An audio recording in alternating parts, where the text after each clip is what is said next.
Welcome to Empire Building, the podcast where we talk about building big businesses and even bigger lives. I'm your co-host, Seychelle Van Poel. I'm Via Williams. And I'm Wendy Papazan. You guys, I'm so excited. First of all, Happy New Year, everyone. Hard to believe 2022 came and went, and here we are looking at the face of 2023. That just feels so old because I was born in the 70s, so that's insane. Well, today we're about to kick off something that I'm really excited about, and I know my beautiful co-hosts are also thrilled about, which is our long-awaited, long-demanded 6-part series on wealth building. Yay! Yay, yay, yay.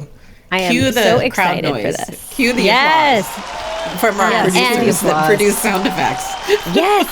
And we have a big, thank you and gratitude we need to give a shout out for, because there are 3 individuals that have worked really, really, really hard on putting this together in a comprehensive and organized format in a really beautiful way. And that shout out is to Tiffany Fikes, to Caitlin Cobb, and to Wendy, our beautiful co-host, because they wrote this amazing masterclass, which you can benefit from. It's called Her Rich Life. And it's a masterclass series that they helped write, create, and curate all around wealth building, asset protection, and everything in between. It's incredible. So if you're listening to the series and you're liking it, I highly encourage you to go check out our herbestlife.com and go look under masterclasses, because we have a whole Her Rich Life series that takes this and puts it in a whole new level if you want to take it to the next level. So huge thank you to you guys for writing it. And I spoke with Margot, who's our amazing executive director of Her Best Life, and she told me that she has created a special discount just for Empire Building podcast listeners. Yeah. So write this down, unless you're driving. Write this down. We'll put it in show notes, go to right? Her Best Life / Yeah, we'll put it in the show notes, but it's Her Best Life / masterclass classes. And the code is EBP. So Empire Building Podcast, EBP. That's the discount code. And what that gets everyone is the Her Rich Life on demand at the low price of $199. And and if they want... Well, we're going to be talking about net worth, not in this episode, but in future episodes. We're going to be talking about net worth. We're going to be talking about the Net Worth Club, which is another Her Best Life product. You get, if you want, you can get the class for $199, or you can get the bundle with Net Worth Club for only $449. So awesome. If you've got, if you want to kick your year off, and honestly, the best investment you can make is in yourself. And the best ROI for me has been classes and books and things like that. So EBP, make sure you guys check it out. Awesome. I love that. That's going to change your life if you guys do that. It'll change your life. It is, I can't think of a better year to focus on that too, as we kind of go through this funky economy stuff, right? Well, there's going to be, there's deals to be had. Yes. Yeah. For sure. Okay, so ladies, we are all excited about this. I think we've all been, I don't know what took us so long, but I feel like now is the right and perfect time, as things usually are. So there you go. But this is our first in a 6-part series on wealth building, like we said, and it's just such an important episode, and it's kind of one of those episodes you may want to listen to a few times. Now, what I think we'll do is we'll do our best to put any math that we talk about for all of you drivers in the show notes the best we can. And just really listen along with us, and don't feel intimidated. If you don't know what something means, Google it, reach out to us. We have an email. I believe it's Empire Building Podcast. Is that right, ladies? @gmail.com. That's right. You've got it. You can ask us questions. We love answering your questions. You can hit us up on Instagram direct message. I get people all the time messaging me, and I love it. And I know these ladies love it too. So don't be shy, right? Ask away. We don't want to go into this and then lose you on a term or an equation and then have you ask us, right? This is your moment. So this is for you. This is for you. All right. So I love that, Via. Well, yeah, I know it wasn't in our script, was it? It was a little bit perfect. No, that was perfect. That. No, it's really good. But yeah, it's just important to me. This is you guys know this is a very, very important topic for me, and it's interesting because I'm going to say something that's going to sound weird at the intro of part 1 of a 6-part wealth building series, and that is that I am not a financial expert. So why, you ask, why, Via, am I listening to you? Because of that. Because I was able to get a negative net worth into the millions. I'm still working on it every day. I have had to be a student of this, you guys, for the last 4 or 5 years, as you well know, because you've been partly my teachers, right? Some of my teachers. And I am a great person to talk about this with because I didn't know anything 4 or 5 years ago. So everything I've learned, I've had to learn from the very beginning, right? So that's why it's important to me to say that. If you don't understand anything, just ask, Google it. You can get answers anywhere. So the first thing we're going to work on for our series is probably the most important, because if you do not have clarity of your goalpost, you're never going to know how to win. You're not going to know what you're going for, right? You have to have a North Star. In the absence of having a destination, you will go wherever it is you're going to go. You're not going to get to a destination. So we're going to focus on what your financial freedom number is, and I'm just going to say it, your FU number. And if you haven't heard that term, FU number, it's going to make sense to you when we explain it to you. An FU number is the number that allows you to say FU to anything you don't want in your life. That's the point of it. It's freedom, financial freedom. So the important part of this exercise, and I think why we're starting with this, is there's so much emphasis on net worth. And by the way, we put emphasis, I can't talk. We put emphasis on net worth. We believe in tracking your net worth. We're going to teach you how to do that. All of us do it regularly. And so I do want to say that's an important number, but it's the only number that gets talked about in a lot of places. The important thing about your financial freedom number is that it's cash flow. It's cash flow. There are 2 elements to wealth, right? There is cash flow and there are assets that build up your net worth, right? And so a financial freedom, now we're talking about the money you live on, the money that you receive, the income that you receive regularly on a regular basis to live. You don't get FU money without cash flow, right? Without income. So FU money is income. So I wanted to kind of be sure that I was talking about that because they go hand in hand. They're lock net. And we're going to focus a lot on net worth, but we're going to start off with financial freedom, which is actually income from your net worth, right? Income from your net worth. That's right. To give you a reason to build your net worth. So Wendy and Seychelle, take it away. And I'm excited to walk through this exercise today. Great. I love that. Well, before we start, I'd love just to ask you guys, like, not to get too personal, but, I love what you said, Via, which is like, what is your goalpost? What's your North What What is your end goal? Right? What is your end goal? And so I'm just curious for you guys, like, what does that look like? You don't have to give me a number, but maybe you can tell me a little bit about your thought process, especially you, Seychelle. I know you've been working hard on it for a long time, and you started very young. At 21. Yeah. It's interesting. I'm going through this moving of the goalpost right now, which is really interesting. So my original goalpost was to build up our businesses and assets to be big enough to make sure that we could take care of my parents. And my dad passed away a couple weeks ago, and we're, going through all the affairs, but really what we're doing after we're like, we've been going through obviously the emotional side is the reconciling of where we are. And where that puts us both from what we want to be doing, where we want to go, how we define success, how we define all of that. And so my mom and I have been looking at 2 different things. Number one, our finances were very conjoined for a long time because and Nick, bless Nick, I mean, he's like the saint of all saints, like we were very tied. Would you call him Saint Nick? Is that it? I might tell him thinking. Yeah. Well, especially in December. It is December when we're recording this. So, yeah. Quinn, I will tell you, Quinn asked the other day, she goes, Dad, wouldn't it be weird if you were actually Santa? And I was like, yeah, that'd be really weird. So then we had to go down the whole Tim Allen movie thing. Anyways, I digress. He's way too thin.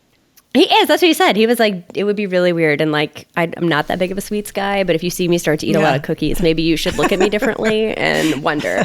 But so we're going through this process right now of like, we have worked so hard and so long on this exact exercise that we're going to be doing today in defining what the end game is. And now that we're through seeing my dad's health through, we've got Barb set up in a really great way. And for the last month, she and I have been doing this exercise that we're going to walk you through today. We have accomplished her FU number. Like, we are there, which is so awesome. I mean, so awesome. And to not only have accomplished it, but to have clarity around that. And we met with her financial advisor yesterday. It's both of ours. He's awesome. And we were walking through our game plan for how we're going to be investing assets and what that's going to look like. And we'll talk you through all that. But we went and had a glass of champagne afterwards. And you know what was interesting was she said, she kept saying like, well, you know, you're my dad's dad, your grandfather was really wealthy and he was really wealthy and he had all these things. And I looked at her and I said, Mom, do you realize that you are actually more wealthy than he was? And she had this moment where she went, what? And I said, no, do the math. Like, I'm pulling up the spreadsheet, look at the math, do the math. You call him wealthy, but yeah, you are actually more wealthy than he is. And I think sometimes we get on this treadmill of like, I got to do more. I got to do more. I got to do more. I got to save more. I got to like protect more, right? Like you get all these things going and you get kind of in this rat race. And that was the first time that we had actually sat down and had real mental clarity around like, you are a wealthy person as how you define wealth. You know what, Seychelle? The other thing it was so cool. See, I'm so fascinated by that because I think sometimes we define wealth by how people spend. And so her perception of her grandfather or father, whoever it was, he probably showed his wealth. And so we grow up, I mean, that's the psychology of money, right? We grow up thinking, well, that's wealth, right? That's wealth. And the reality is that is not wealth. Like that might be a symptom of wealth or a, cause or an effect of wealth. But the cause of wealth is it's assets. It's simply owning assets. I just think that's interesting. It's assets. And I think, there's a disassociation that happens too, where you see someone or you grow up with someone for a long time and they are considered successful and, they can provide and they're a patriarch and all these things, right? And like there's all this like emotional attachment to all these different things in addition to the money. And I think sometimes we disassociate our own journey and our success and our definition of what wealth looks like and our definition of all those things. And we never like stop to just take a second and look at how we define ourselves and what our identity around that is. Because we all, like when you lose a lot of weight or you gain a lot of weight, like you always see yourself, like body dysmorphia. I think there's also money dysmorphia. Mm-hmm. And I think that taking stock of where you are, it doesn't matter if you're at a massive negative or a massive positive, and understanding that with this series, you can take concerted efforts to make a change and actually completely change the trajectory of your future and your next generation's future. You also have to then work on your mindset around that to understand that when you're achieving it, like your identity gets to change in that process too. So it's really, it was a really cool moment yesterday. Cool. So probably longer than we needed to spend on it, but it was really cool. It's really good. Well, I love that so much because what a gift to give to Barb. Yeah. What an incredible gift to Barb. You know, and I'm thinking about our friend Diane Griffin, who had exactly the same aha earlier this year. Mm-hmm. She was actually taking, I think, her Rich Life class, and she'd always been worried about tracking her net worth. And, this is someone who's worked very, very hard their whole life, a super achiever. More energy than anyone we know. Yeah. Yeah, I'm really scared to figure out what that looked like. And then actually when she came up with the number, which was an enormous number, she felt like it wasn't enough. And I had to sort of walk her through like, hey, you're at one of the upper echelons here. Like, this is incredible. And she just didn't realize it. Like, there just was, and some of it had to do with like her parents and just her idea around what was wealthy. And so it's just really, I think what you're saying is just so important, Seychelles. So, and as a reminder, if you have a family income of $41,000 a year or more, you are in the top 10% of income earners in the world. Wow. A family income of $41,000. So just as a reminder, we're all blessed beyond measure here, most of us listening. And so anyway, and as a reminder too, money's good for the good it can do, right? So I completely agree. Your freedom number is your freedom number. So how do we calculate this? How do we get into it? How do we figure this out? Well, there's a easy step-by-step process we're going to walk you through on this. So if you are driving, this is the point where you make a note of where we are in the episode, so you can come back and write these things down, because we're going to walk you through step-by-step how you do this. All right, Wendy, I'll let you take it away. Awesome. So we're going to calculate your FU number today, guys. It's really exciting. So get out a piece of paper, and we're going to do some pretty simple math. I know Seychelles' spreadsheet with her mom was pretty calculated, but it's actually pretty simple. So the first thing that you're going to do is you're going to figure out your monthly expenses. Some of you have this dialed in. Some of you know to the penny. My spreadsheet lovers out there love looking at their budget. They know exactly what they're spending every single month. So you want to take that number. And then there's those of you that don't. So I've never been that person who wants to budget that way. We put pretty much most of our expenses on our credit card. So roughly take your credit card plus your kind of other bills, maybe Like your bill pay. your house. Yeah, perfect. Like all your bill pay plus your credit card bills, and that's an easy, rough way to get your monthly expenses. So whatever that number is, we want to look at this like don't take anything out.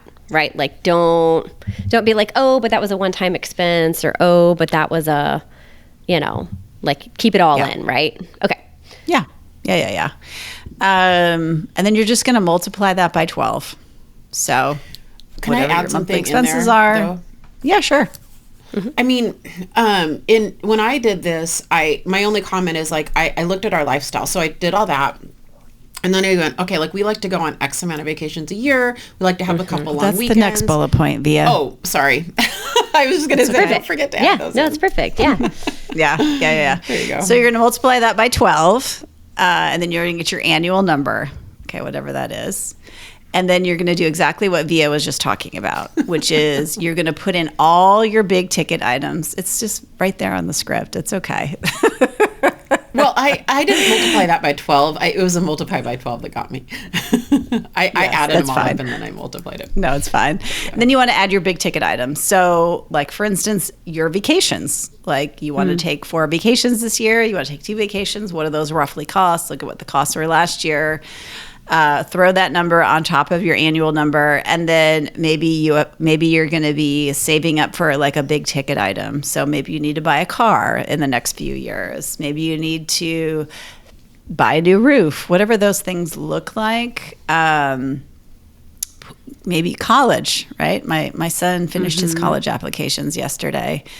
And I'm going to have 2 kids in college right in a row. Yeah, Via's like shaking her head. She knows that I'm feeling. like, oh, girl, do I know that feeling? You're poor. Yeah, you are. Y'all are my heroes poor right now. Yeah. Oh, dude. Well, it's like my Cashflow my friend Jenny. She's got a freshman and a sophomore this year.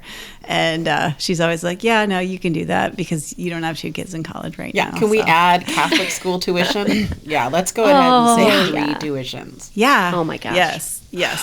So all of those things, all of those big ticket things, and then you might want to just throw in like, oh, I'm going to add a little extra because I know that someday I'm going to need to pay for long-term care for myself, right? So whatever you think that is, knowing that at some point your monthly expenses may go down as well, like as your kids move out, your your monthly expenses go down if you've got kids. But it's good to have, I think, you- slush funds and cushions. You know, I always just kind of I'd rather do worst case scenario. Yeah, me too. Yep. Yes, you want to. I have that too. Like, you want to make sure you've got savings, like probably 4 to 6 months of liquid savings in the bank. But let's say you've got all that total, right? And it totals up to, let's say, 100,000. And this is just for the sake of easy math. Okay, so. That number, which is your monthly expenses, all the big ticket items, all that stuff, is 100,000. You're not going to include your savings in that because your savings is going to be separate. And it's not something that's going to come up every year. So the savings, you fill that out first, and then you're kind of working on that. So, and to be honest, guys, it's for most people, it's really hard to spend more than $500,000 annually on your monthly expenses. It's just very difficult. I bet.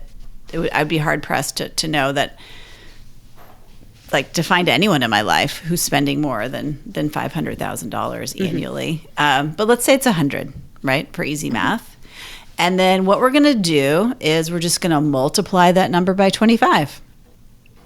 So, Seychelle, what's 100,000 times 25? It's going to be $2.5 million. Is going to be your math on that. I love it. Nice math.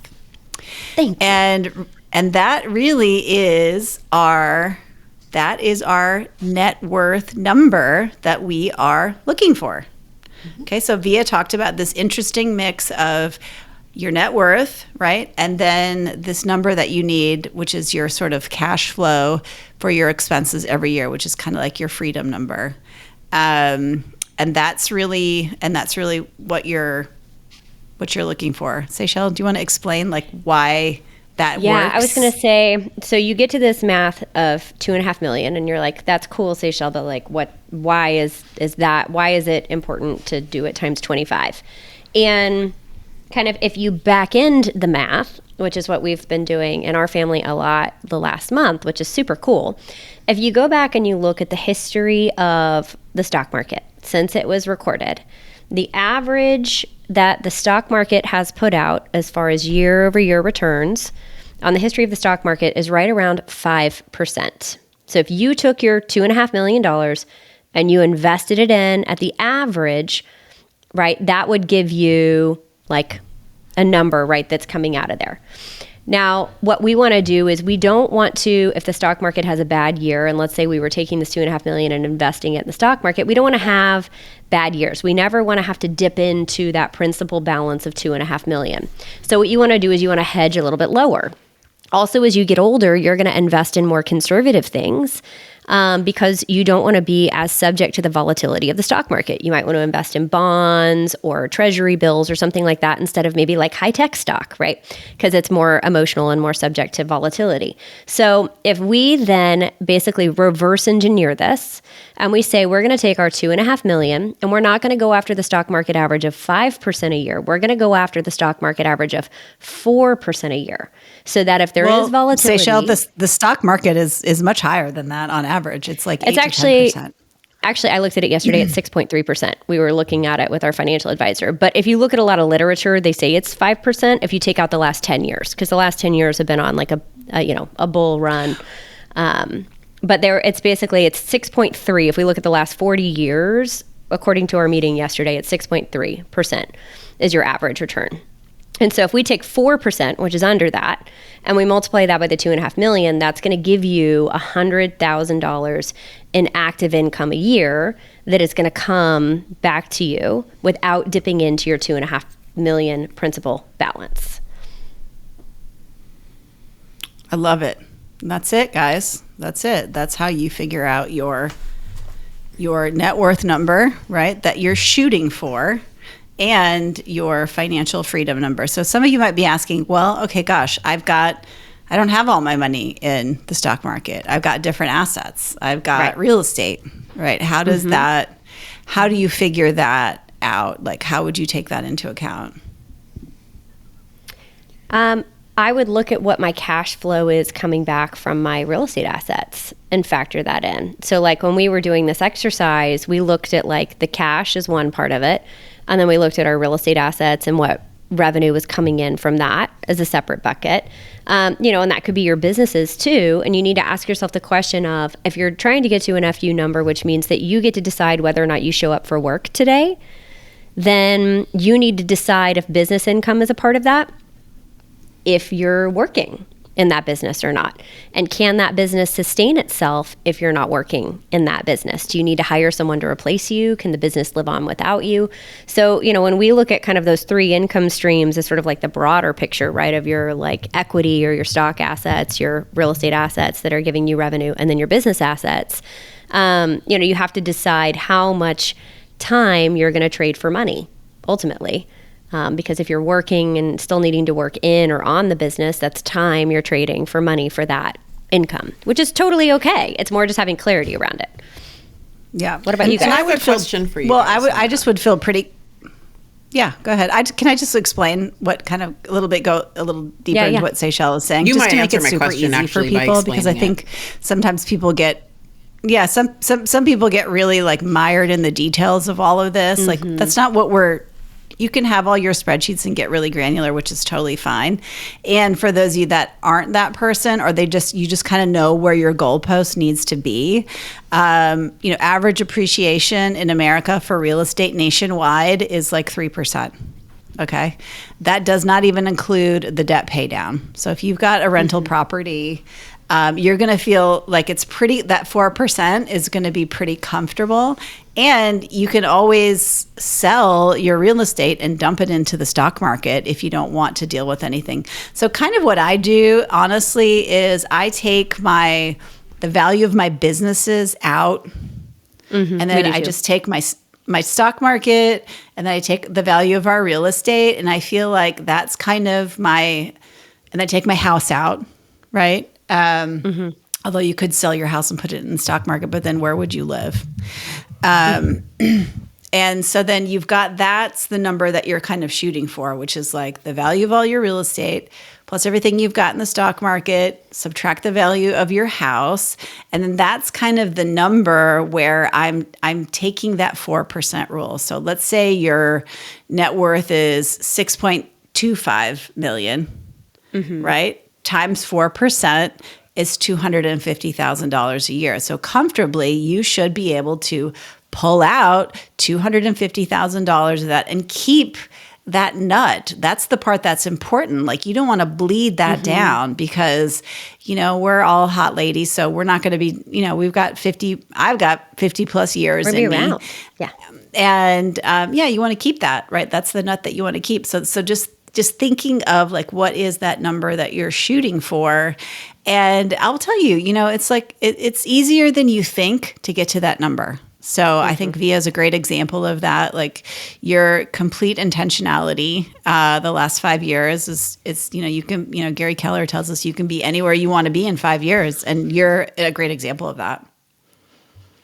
Yeah, and so you did answer my question, and so now I have something to add rather than ask, and because my first goal was to get to my first million in net worth. That was like my first goal post, and that's a good goal for anybody, I think, right? The goal I'm working on now is to be an accredited investor, which is to be at, you know, $1 million plus net worth, not including my primary residence. And so when Seychelles when you guys were kind of talking about that, in my mind, and I don't know if it's a fixed definition, in my mind, the financial freedom number has always been that passive income number, right? And I think passive income is a little bit loaded. It's a spectrum of how passive and how active you want to be. Relatively passive, right? Yeah. I don't have to show up to work, because that's, to me, the point of having an FU number. So I am that person, Wendy, to your point too, where I didn't get in the weeds a bit. I just went, okay, look, I know what our monthly expenses are every year, and I just know I will always make some kind of income. It's just the way I am. So I was like, you know, if I can make X amount a month, I am happy. I am calm. I have no stress. Like, and it was a very easy number for me. And then and then it just hit my net worth number. And the way I'm wired, I have this other number in my head that's slightly higher. that I couldn't get out of my head. And I think sometimes that's when you know it's the right number. I was like, I think there's something about this one number that's slightly higher than that's going to make me feel great, right? And that has never wavered. It's just never wavered. Will it cover every Let's hear dollar? it. We want to hear the number. Probably won't. If I bring in $25,000 a month, no matter what stage I am in my life, I'm just fine. I will always be fine. And it, will I be at a point in my life where I want 50 or 100K a month because I want to go sail around the world? I don't know. Yes. And I'll always make enough.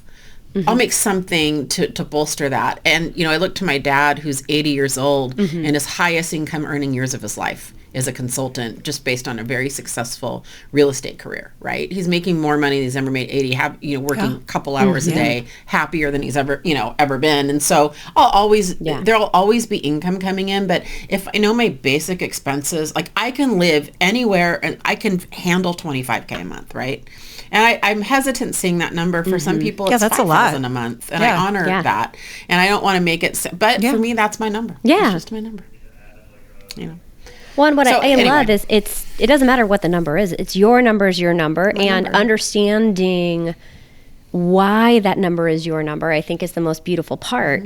And, what we've experienced over the last, couple of years in our family is not having clarity around that number. Just speaking from personal experience on my side, is it can create a scarcity mindset because when you don't have clarity around your number, what I have observed personally in my own world is then enough is never enough. And if you can get clarity around whether, I don't care if it's 4,000, 10,000, 100,000 a month or a year, it doesn't matter, but your number and having clarity around that lets you know then when you have freedom to make the decisions because you want to make them and not because you need to. And that's a really cool feeling. So hopefully for the beginning of this year, 2023, gifting you the clarity and the mindset around understanding when enough is enough for you will give you some really great things to think about as you're working towards your goals for 2023. I love that. I love that. Too. Well, you guys, today has been awesome. Like Seychelles said earlier, I hope everybody listens to this maybe more than once, right? Understanding what your goalpost is literally everything, because that is how you get to your big life, right? Your big life. And so just to recap really quickly, figure out your monthly expenses, multiply that by 12, add in your big ticket items, vacations, cars, college education, long-term care, all that stuff. Get your annual expenses and then take that number and multiply it by 25. And that 25 is your net worth number that you're shooting for. And you can add your real estate in, you can add your stock market stuff in, remove your house. And that number should be enough, right, to get you where you want to go, because you can pull 4% off and still keep your monthly nut. And, if you're like most of you listening, I wholeheartedly agree with you, Via. None of us are just going to sit around and watch soap operas and eat bonbons. We're just not wired that way. So we're definitely still going to make some income, but you never know what's going to happen, right? You never know what kind of money you need. So planning for the future is honestly the best thing that you can do, guys. So stay tuned for our next episode, right, of our 6-part wealth building series, which is going to be on habits, right? Habits for building generational wealth. And then we're going to close out the series with types of investments. And so share this with a friend if this was impactful.